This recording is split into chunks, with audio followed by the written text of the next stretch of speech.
Humanity ने जमीन पे प्लास्टिक्स फेंका, समंदर ने उसे निगल लिया, हवा ने उसे उड़ा लिया और आज हम देखते हैं कि वही प्लास्टिक्स बारिश के पानी के साथ मिलके जमीन पे बरस रहे हैं। रिसेंटली इंडोनेशिया, एक कंट्री जो ओरंग उटैंस के लिए फेमस है, वहां पे ये ऑब्जर्व किया गया कि रेनफॉल के साथ माइक्रो प्लास्टिक्स गिरे। हर एक बूंद के साथ इंसान के कचरे का हिसाब लिया जा रहा है और अगर गवर्नेंस और ग्रीड के बीच की लड़ाई अब नहीं जीती गई तो ह्यूमैनिटी के सिस्टम को ये माइक्रोप्लास्टिक्स धो डालेगा।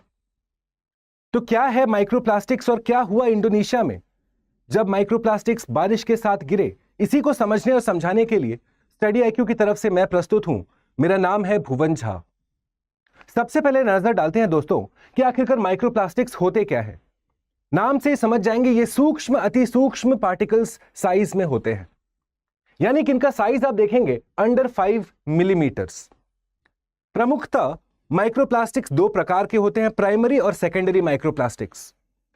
प्राइमरी माइक्रोप्लास्टिक्स में दो नाम आपको ध्यान रखने हैं। पहला है माइक्रोबीड्स। क्या आप जानते हैं दोस्तों, जो टूथपेस्ट आप यूज करते हैं, फेस वॉश यूज करते हैं, शैम्पू यूज करते हैं, उसमें भी प्लास्टिक्स का प्रयोग होता है और उसमें प्रमुखतः ये जो एक्सफोलिएटिंग एजेंट्स हैं उसमें माइक्रोबीड्स यूज किया जाता है। दूसरा होता है नर्डल्स। ये नर्डल्स जो है ये बेसिकली रेजिन के पेलेट्स होते हैं जिससे हम प्लास्टिक के और प्रोडक्ट्स डिजाइन करते हैं, चाहे प्लास्टिक का बॉटल हो, प्लास्टिक का प्लेट हो, वो सारे में नर्डल्स का प्रयोग होता है। तो आप देखते हैं कि हमारा जो सोर्सेज है, सबसे पहला अब्रेशन ऑफ सिंथेटिक फाइबर्स, यानी कि हमारा टेक्सटाइल इंडस्ट्री, पॉलीमर इंडस्ट्री, वहां से जब ये प्लास्टिक्स के मटेरियल टूटते हैं, डिसइंटीग्रेट करते हैं, उसके बाद ये माइक्रोप्लास्टिक्स में तब्दील हो रहे हैं। साइड बाय साइड आप देखेंगे degradation of larger plastics, vehicle tyre dust, उसमें भी माइक्रोप्लास्टिक्स है। Similarly uncontrolled plastic waste burning, जब आप प्लास्टिक जलाते हैं इनवेरिएबली आप माइक्रोप्लास्टिक्स रिलीज कर रहे हैं एटमॉस्फेयर में। उसके बाद हम देखेंगे दीज पार्टिकल्स आर लाइट, क्योंकि सूक्ष्म अति सूक्ष्म पार्टिकल्स हैं, इनका अपना मास नहीं है, बहुत कम मास है, तो ये लार्ज डिस्टेंस पे ट्रैवल कर सकते हैं हवा और पानी के साथ और फिर जाके कहीं डिपॉजिट करेंगे। डिपोजिशन का प्रकार क्या होगा, या तो बारिश, स्नोफॉल इत्यादि के साथ, या फिर ड्राई डिपोजिशन, हवा के साथ गया कहीं जाके डिपॉजिट हो गया। तो ये रहा माइक्रोप्लास्टिक्स का इंट्रोडक्शन। अब इंडोनेशिया में क्या देखा गया, सबसे पहला conformation of harmful microplastics in rainfall. Researchers ने फाइनली इस रेनफॉल को एनालाइज किया, उसका सैंपल को एनालाइज किया और पाया उसमें माइक्रोप्लास्टिक्स का कॉन्सेंट्रेशन हद से ज्यादा, बहुत हाई है। सिमिलरली आप देखेंगे it highlights a full cycle. अब ये जो हमारा अर्थ का एक बायो जियोकेमिकल साइकिल है, जहां पे हम देखते हैं for example carbon cycle, nitrogen cycle, phosphorus cycle, sulphur cycle, ये जो बायोलॉजिकल एजेंट्स और जियोलॉजिक एक्टिविटी और उसके बाद हमारे केमिकल प्रोसेसेस के बीच में जो एक इंटरलिंकेज है, कुछ सिमिलरली बिहेव कर रहे हैं हमारे माइक्रोप्लास्टिक्स। कैसे? सबसे पहले लैंड या सी बेस्ड प्लास्टिक्स डिपॉजिट हुए, कहीं पे टूटे, जाके फ्रैगमेंट हुए, एयरबॉर्न ट्रांसपोर्ट हुए और उसके बाद डिपॉजिट हो रहे हैं बारिश के रास्ते। ये जो एक साइक्लिक प्रोसेस चालू हो गया दोस्तों, ये चिंता का विषय है। सिमिलरली आप देखेंगे it is physical proof that plastic contamination has spread from ocean to air and back. ये जो साइक्लिकल प्रोसेस है दैट इज प्रूफ एनफ कि अब माइक्रोप्लास्टिक्स यूबिक्विटस हो रहे हैं, हर जगह मिल रहे हैं। ना सिर्फ अभी तक जमीन पे, ओशंस में माइक्रोप्लास्टिक्स का कहर मचा हुआ है और एटमॉस्फेयर में अब आ गया है, तो बारिश के साथ भी हो रहा है। तो जब मैंने कहा था कि माइक्रोप्लास्टिक्स को अगर हमने सॉल्व नहीं किया तो ह्यूमैनिटी का सिस्टम ये माइक्रोप्लास्टिक्स धो डालेगा, क्या आप उससे अग्री करेंगे? आगे बढ़ते और देखते हैं कि ये क्यों अलार्मिंग है। सबसे पहला, unlike acid rain. Acid rain क्या होता है? जब सल्फर ऑक्साइड और नाइट्रोजन ऑक्साइड्स रिएक्ट करते हैं तो हम देखते हैं कि एसिड रेन जब होता है वो एक तरीके से रिसाइक्लेबल है। हमारा अर्थ का बायो जियोकेमिकल साइकिल उसे प्रोसेस कर सकता है over a period of time, पर प्लास्टिक्स को प्रोसेस नहीं किया जा सकता, वो वहीं रहेंगे इन सम फॉर्म और दी अदर। और इसीलिए microplastics are non biodegradable solids and persist indefinitely. क्योंकि ये परसिस्ट करते हैं, लंबे समय काल तक रहते हैं, तो दैट मीन्स ह्यूमन हेल्थ के लिए रिस्क होगा। ये एक्यूमुलेट करना चालू करते हैं बॉडी में।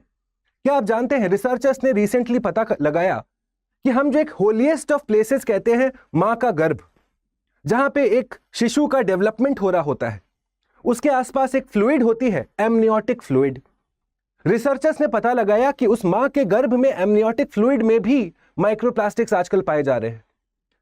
ब्लड स्ट्रीम में मिल रहा है, लंग्स में मिल रहा है, तो यानी कि ह्यूमन हेल्थ इंपैक्ट होगा। इसको हम कहते हैं bio accumulation.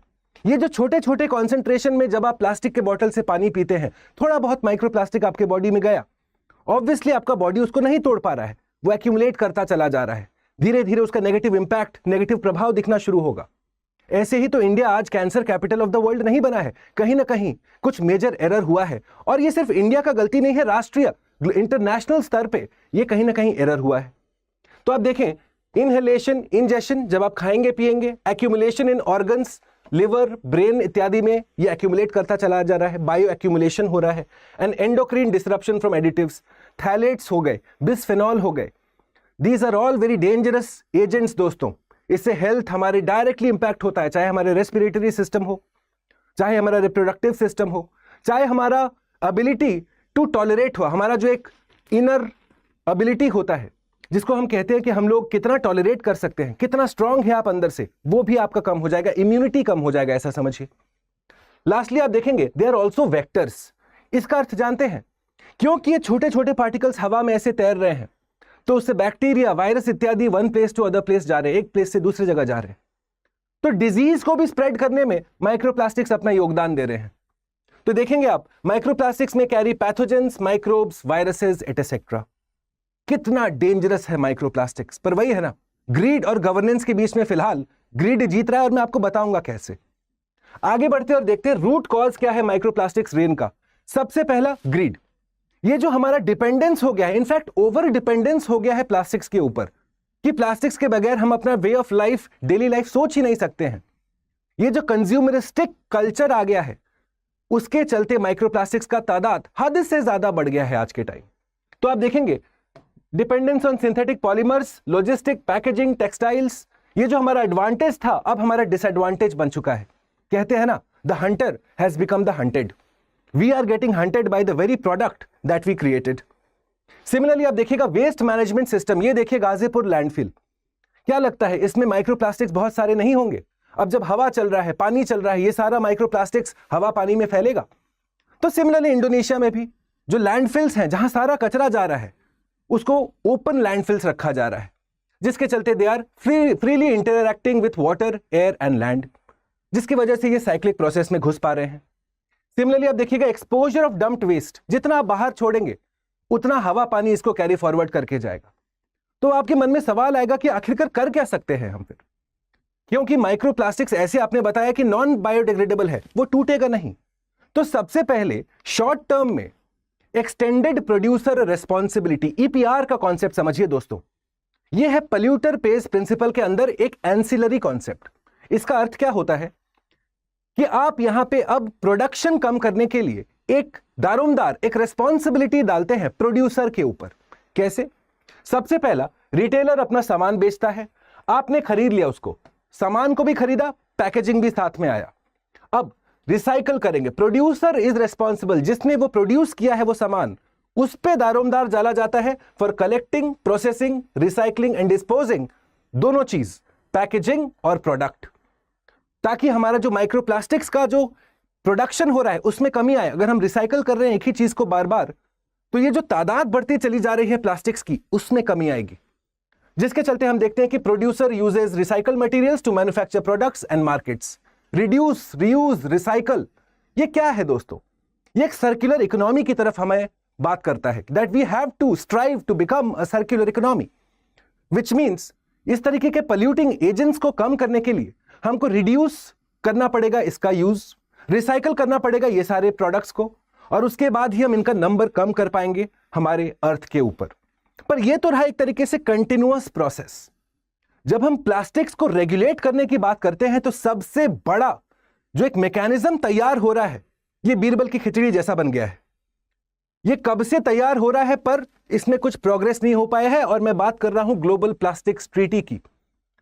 United Nations environment programme, जिसका हेडक्वार्टर है नायरोबी, कीनिया में, उन्होंने बनाया था एक इंटरनेशनल नेगोशिएटिंग कमिटी INC। ये बेसिकली कमिटी था जो कंसेंसस डेवलप करने की कोशिश कर रहा है, अग्रीमेंट डेवलप करने की कोशिश कर रहा है प्लास्टिक्स के रेगुलेशन के ऊपर। इसका नाम दिया गया था द जीरो ड्राफ्ट। जो पहला एक तरीके से ड्राफ्ट तैयार हुआ था उसका नाम था जीरो ड्राफ्ट, जो UNEP ने निकाला था।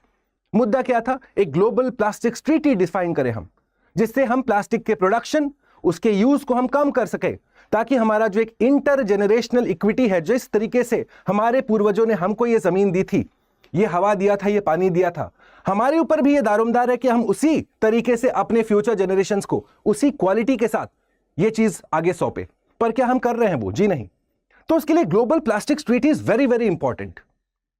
क्या आप जानते हैं दोस्तों, क्योंकि प्लास्टिक्स को क्रिएट करने में लगता है फॉसिल फ्यूल्स, और इसीलिए जो फॉसिल फ्यूइंग प्रोड्यूसिंग कंट्रीज हैं, चाहे वो कुवैत हो, सऊदी हो, ईरान, रशिया, चाइना, बहरीन, ये सब इस ग्लोबल प्लास्टिक्स ट्रीटी के डाइल्यूशन के लिए हद से ज्यादा एफर्ट लगा रहे हैं।